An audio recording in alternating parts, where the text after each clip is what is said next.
Hello guys, kuna mzee alikuja ZAMANI kunipa challenge ya kumodify radio yake ya zamani kama unavyoiona hiyo hapo. Ili kuja kwanza iwaki.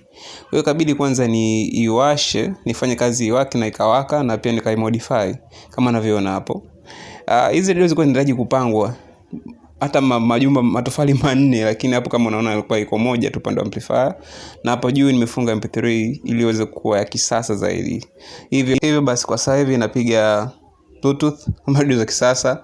Unaweza kuweka flash, unaweza kuweka radio, kuweka memory, kila kitu kwa sasa hivi.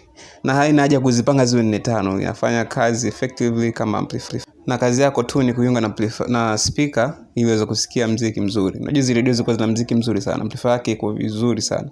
So kama unavyoona hapo chini nimeweka speaker na nini, muziki nenda kupata. Maisha yanaendelea. Karibuni ZAMANI. And mode.